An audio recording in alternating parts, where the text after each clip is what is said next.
Carlota Albornoz se ajustó las correas de su mochila, avanzando por los ajetreados pasillos del Instituto Cervantes, sus ojos color avellana buscando la ruta más rápida a su siguiente clase.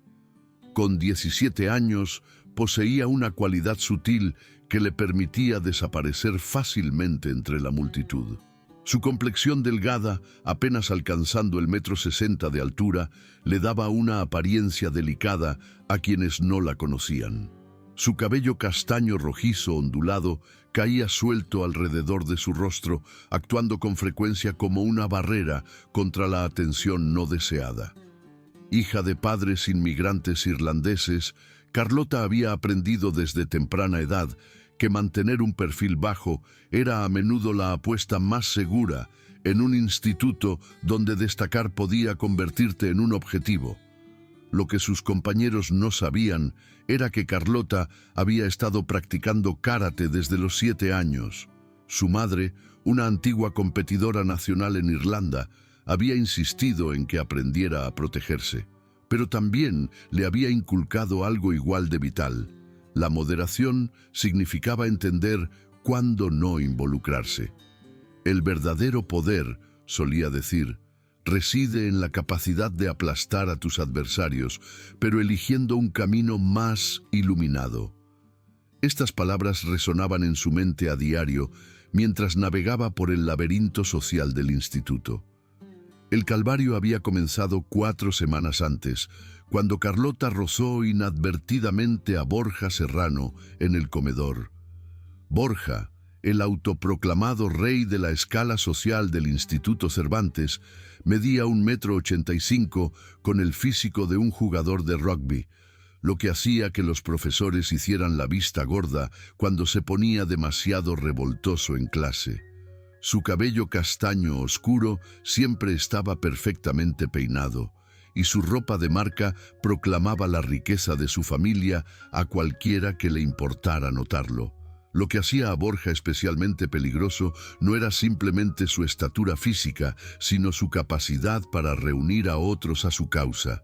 «Cuidado, inmigrante», se había burlado Borja aquel primer día, lo suficientemente alto como para que lo oyera la mitad de la cafetería. Carlota simplemente se había disculpado y se había marchado, pero algo en su comportamiento sereno lo había molestado claramente. Tal vez fue la forma en que no se encogió ni suplicó perdón. Tal vez fue la forma en que sostuvo brevemente su mirada antes de apartarse. Cualquiera que fuera la razón, Borja había decidido que necesitaba una lección. Su principal secuaz era Raúl Manrique, un rubio escuálido con una sonrisa maliciosa que parecía prosperar en los momentos en que podía presenciar a otros en apuros. Raúl era el tipo que filmaba altercados en su móvil y los subía a internet riéndose a carcajadas mientras veía aumentar las visitas. La tercera miembro de su pandilla era Beatriz León, una chica cuya belleza solo era superada por sus comentarios mordaces. Beatriz había perfeccionado la habilidad de la demolición social, capaz de destruir reputaciones con unas pocas palabras cuidadosamente elegidas. El acoso había comenzado sutilmente. Un empujón en el pasillo aquí, un comentario desagradable allá. Pero había escalado rápidamente. Le tiraban los libros de las manos, la hacían tropezar en las escaleras y murmuraban bromas crueles sobre su aspecto lo suficientemente alto como para que ella las oyera. El profesorado del Instituto Cervantes parecía operar bajo la noción de que si no lo presenciaban directamente, no era asunto suyo. El señor Fernández, el profesor de historia de Carlota, había observado una vez a Borja verter accidentalmente refresco en el ensayo de Carlota, pero simplemente había suspirado y le había dicho a Carlota que podía entregarlo al día siguiente. Carlota lo soportó todo con el mismo comportamiento sereno que inicialmente había llamado la atención de Borja. Recogía el desorden, recogía sus papeles dispersos y continuaba con su día. Sus compañeros de clase, agradecidos de no ser ellos mismos el objetivo, apartaban la vista o fingían no haber observado nada.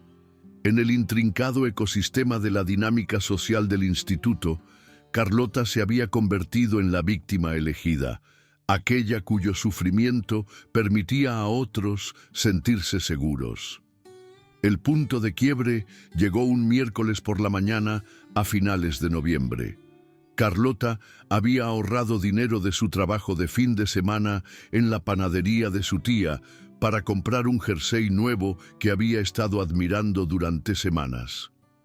Era una prenda sencilla, pero elegante, en color verde esmeralda, el tipo de ropa que la hacía sentirse segura de sí misma y atractiva. Se lo había puesto para ir al instituto ese día, permitiéndose un raro momento de optimismo sobre encajar. Estaba paseando por la vitrina cerca del auditorio cuando Borja y sus secuaces la vieron. «Vaya, vaya», dijo Borja, su voz transmitiendo ese tono particular que hacía que el estómago de Carlota se encogiera. «Mira lo que lleva puesto hoy la hija de la panadera. ¿Lo encontraste en el contenedor?» Raúl se rió entre dientes, sacando su móvil como siempre hacía cuando Borja estaba a punto de actuar. Tal vez sus padres lo compraron con las sobras de su tienda. Ya sabes cómo son con el dinero. Carlota intentó pasar junto a ellos, pero Borja se interpuso en su camino. «Te estoy hablando», dijo, su voz volviéndose áspera. «Es de mala educación ignorar a los demás».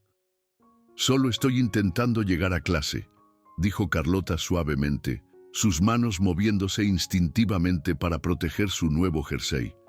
«¿Has oído eso?»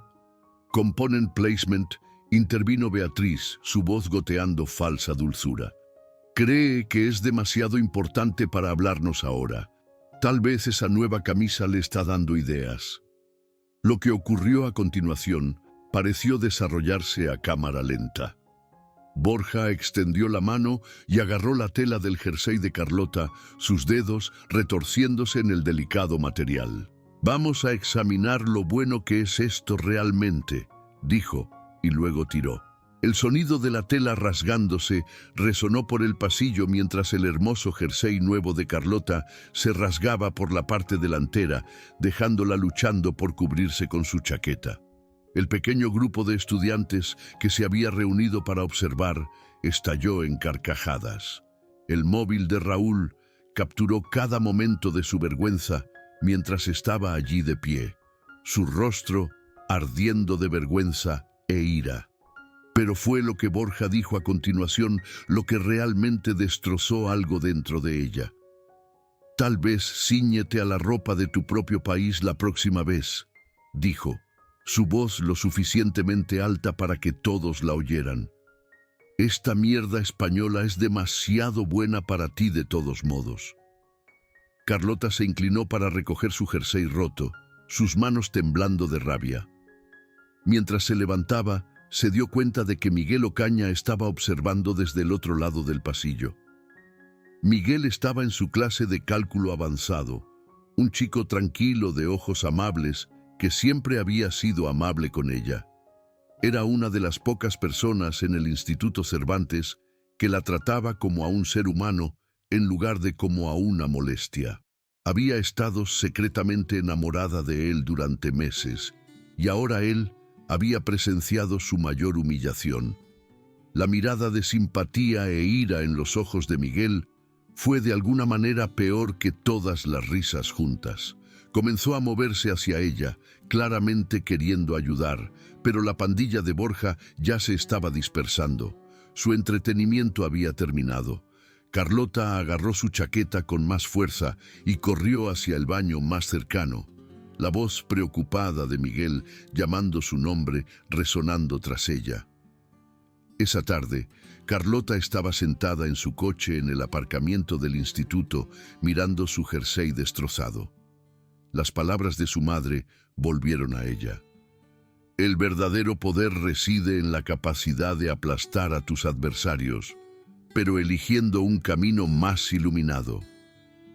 Pero, ¿y si el camino iluminado no fuera efectivo?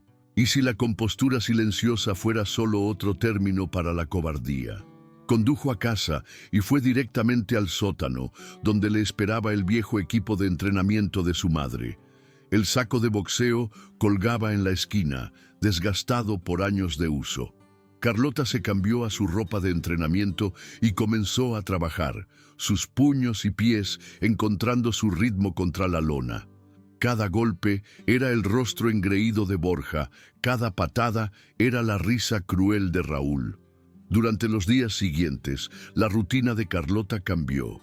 Seguía asistiendo a clase, seguía completando sus tareas, seguía trabajando en la panadería. Pero también pasaba horas en el sótano, obligando a su cuerpo a recordar habilidades que se habían oxidado por el desuso. Su madre se dio cuenta, pero no dijo nada, simplemente asintió con aprobación cuando la vio practicando katas en el patio trasero. El acoso continuó, pero algo había cambiado en el comportamiento de Carlota.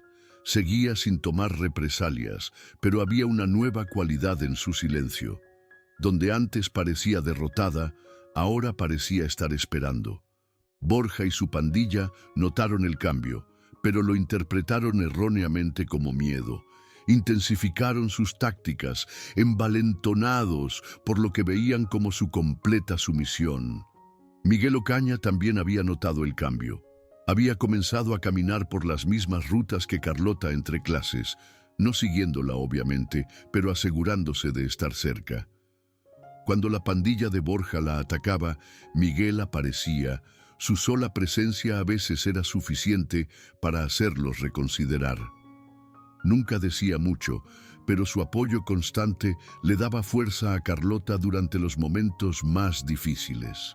Fue Miguel quien inadvertidamente desencadenó la confrontación final. Un sábado por la mañana reunió el valor para acercarse a Carlota en su taquilla. «Hola», dijo, su voz amable. «Me preguntaba si te interesaría asistir al partido de fútbol esta noche. Los Toros del Cervantes juegan en el estadio del centro». Carlota sintió que su corazón se aceleraba. A pesar de todo lo que había ocurrido, Miguel la estaba invitando a salir. Por un momento, el estrés y la humillación constantes desaparecieron. «Me gustaría», dijo, permitiéndose una sonrisa genuina. «Genial», dijo Miguel, su propia sonrisa iluminando su rostro. «¿Nos vemos a las 6 el sábado?» «Perfecto», respondió Carlota, y por primera vez en semanas se sintió realmente feliz. Desafortunadamente, Beatriz León había estado escuchando desde la esquina. Para el lunes por la mañana, todo el instituto sabía sobre la cita de Carlota y Miguel en el partido de fútbol.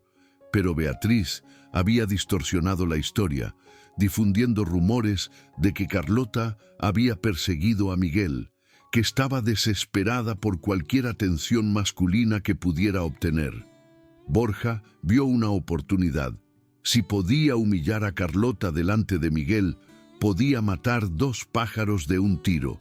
Nunca le había gustado Miguel de todos modos, viéndolo como demasiado tranquilo, demasiado estudioso, demasiado decente para el gusto de Borja. La confrontación ocurrió durante el almuerzo del martes. Carlota estaba sentada con Miguel en una mesa cerca de la entrada, riéndose de algo que él había dicho. Por un momento parecía cualquier otra adolescente disfrutando del tiempo con alguien que le importaba. Borja no pudo soportarlo. «Vaya, vaya», anunció Borja al acercarse a su mesa con Raúl y Beatriz flanqueándolo. «Si no es la feliz pareja, ¿qué tal tu pequeña cita, Miguel? ¿Te hizo pagar por todo o realmente tiene dinero?» Miguel se levantó, con la mandíbula tensa. «Déjanos en paz, Borja». «Oh, el novio va a defender su honor», se rió Raúl, con su móvil ya grabando. «Esto debería ser bueno». Borja dirigió su atención a Carlota, que se había quedado muy quieta. «¿Sabes? He estado pensando en lo que dijiste el otro día sobre no poder permitirte ropa bonita. Tal vez Miguel pueda comprarte un jersey nuevo, ya que claramente no puedes arreglártela sola». «Ya basta», dijo Miguel, interponiéndose entre Borja y Carlota. «¿Lo es?» Zrenia Borja apartó a Miguel con fuerza casual. porque creo que tu novia necesita aprender su lugar en este instituto, y su lugar está en el fondo, donde pertenece.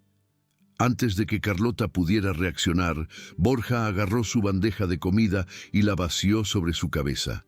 Pasta fría y trozos de ensalada goteaban por su rostro y sobre su ropa. La cafetería estalló en risas y jadeos. El móvil de Raúl capturó cada momento. Pero Borja no había terminado. Mientras Carlota estaba sentada allí, cubierta de comida, se inclinó y susurró lo suficientemente alto para que Miguel lo oyera. Podrías hacerlo mucho mejor que esta basura extranjera. ¿Qué pensarían tus padres si supieran que te estás rebajando con alguien como ella? Fue entonces cuando algo se rompió dentro de Carlota. No la humillación pública, ni la ropa arruinada, ni siquiera las crueles palabras. Fue la forma en que Borja estaba intentando envenenar su relación con Miguel, lo único bueno que había encontrado en esta pesadilla de instituto. Carlota se levantó lentamente, con pasta aún goteando de su cabello.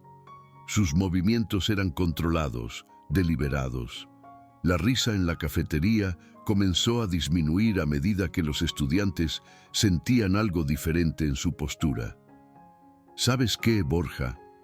Zrenia, dijo Carlota, su voz resonando claramente a través de la habitación, repentinamente silenciosa. He terminado. Borja sonrió, pensando que finalmente la había roto por completo. ¿Terminado con qué? ¿Fingiendo que perteneces aquí? Terminado contigo, respondió Carlota, y la forma en que lo dijo hizo que la sonrisa de Borja vacilara. ¿Qué me acabas de decir? Zrenia, exigió Borja, su voz elevándose. Dije que he terminado contigo, repitió Carlota, limpiándose la pasta del rostro con deliberada calma. He terminado con tu patética necesidad de herir a la gente para sentirte importante.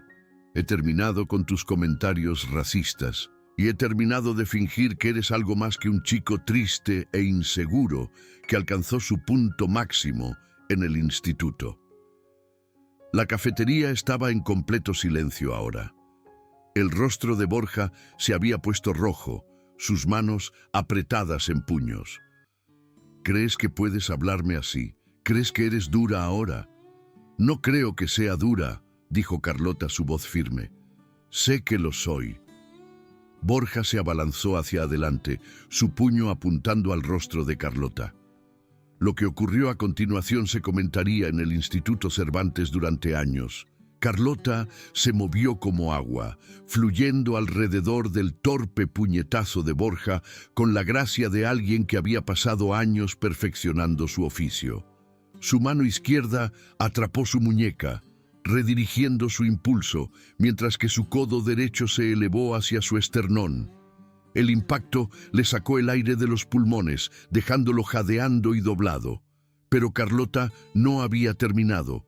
Mientras Borja retrocedía tropezando, ella giró y le dio una patada rápida que lo envió tendido por el suelo. Toda la secuencia tomó menos de 5 segundos. Raúl dejó caer su móvil, con la boca abierta. Beatriz tropezó hacia atrás, su rostro pálido por la sorpresa. Alrededor de la cafetería, los estudiantes estaban de pie, algunos vitoreando, otros simplemente mirando con asombro. Borja luchó por ponerse de pie, su rostro una máscara de rabia y humillación. «Pequeña», comenzó a decir, pero Carlota lo interrumpió. «No he terminado», dijo, su voz transmitiendo una nueva autoridad. «¿Quieres pelear? Peleemos». Borja cargó de nuevo, esta vez intentando placarla. Carlota se apartó y usó su impulso contra él, lanzándolo por encima de su hombro en un perfecto lanzamiento de jiu-jitsu. Cayó al suelo con fuerza, el impacto le sacó el aire de nuevo. Raúl, al ver que su líder estaba siendo dominado, decidió intervenir.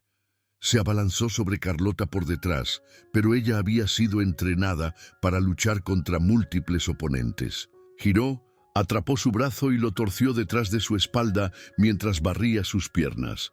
Raúl cayó al suelo boca abajo, con su brazo inmovilizado dolorosamente detrás de él. «Quédate abajo», le dijo Carlota, su voz fría como el hielo. Raúl asintió frenéticamente, con lágrimas de dolor en sus ojos. Borja había logrado ponerse de pie de nuevo, pero se movía con más cautela ahora. La confianza fácil había desaparecido, reemplazada por la creciente comprensión de que había subestimado gravemente a su oponente. Lanzó un golpe salvaje, pero Carlota se agachó bajo su puñetazo y clavó su puño en sus costillas. El crujido de hueso fue audible en toda la cafetería. Borja gritó y retrocedió tropezando, agarrándose el costado. Estaba acabado como luchador, pero su orgullo no le permitía rendirse. Sacó su móvil, como para pedir ayuda, pero Carlota ya se estaba moviendo. Se abalanzó hacia adelante, su pie conectando con su pecho en una perfecta patada frontal que lo envió estrellándose contra la pared. Borja se deslizó por la pared y se quedó allí, jadeando y derrotado. Por un momento, Carlota se quedó de pie sobre él, con el puño levantado para el golpe final. Toda la cafetería contuvo la respiración, esperando ver si cruzaba la línea de defensora a agresora. Pero entonces, Carlota recordó las palabras de su madre sobre el verdadero poder. Bajó el puño y dio un paso atrás. «Aléjate de mí», dijo, «aléjate de Miguel, aléjate de cualquiera que no pueda defenderse, porque si no lo haces, te prometo que esto fue solo un calentamiento». Borja asintió débilmente, incapaz de hablar. Alrededor de la cafetería, los estudiantes estaban aplaudiendo, pero no la cruel risa que había seguido a la humillación de Carlota. Esto era respeto genuino, admiración por alguien que se había enfrentado a un matón y había ganado. Miguel apareció a su lado, su rostro lleno de asombro y preocupación. «¿Estás bien?», Zrenia preguntó. «Estoy bien», dijo Carlota, y por primera vez en semanas lo decía en serio. «De hecho, estoy mejor que bien». Las consecuencias fueron rápidas y decisivas. El director Tomás, que finalmente había llegado, intentó suspender a todas las partes involucradas, pero las docenas de testigos y la propia grabación de Raúl dejaron claro quién había sido el agresor. Borja recibió una suspensión de 3 semanas y fue expulsado del equipo de fútbol. Raúl y Beatriz recibieron detención y se les prohibió asistir a los eventos escolares durante 2 meses. Carlota recibió 2 días de suspensión dentro del instituto, pero era claramente un castigo simbólico. El director Tomás le había dicho en privado que, si bien el instituto no podía condonar oficialmente la violencia, entendía que se había estado defendiendo de un patrón de acoso. El cambio en la dinámica social del instituto fue inmediato y profundo. Los estudiantes que habían ignorado el sufrimiento de Carlota ahora se acercaban a ella con disculpas y respeto. Los pasillos que antes se sentían como un suplicio se convirtieron simplemente en pasillos hacia la clase. Los profesores que habían mirado hacia otro lado ahora asentían con aprobación cuando la veían. Borja regresó al instituto 3 semanas después, con su arrogancia desaparecida. Caminaba con la cabeza gacha, con su costilla rota aún sanando. Nunca más molestó a Carlota, y cuando sus caminos se cruzaban en el pasillo, en realidad se apartaba para dejarla pasar. El sábado después de la confrontación, Carlota estaba sentada en su coche en el aparcamiento del instituto, pero esta vez no se escondía. Estaba esperando a Miguel, que la había invitado al baile de primavera del instituto. Mientras observaba a los estudiantes salir del edificio, reflexionó sobre cuánto había cambiado. Había aprendido que a veces el camino iluminado no se trataba de evitar el conflicto, sino de defender lo que era correcto. Había descubierto que las lecciones de su madre sobre el poder y la moderación no se trataban de debilidad, sino de elegir el momento adecuado para actuar.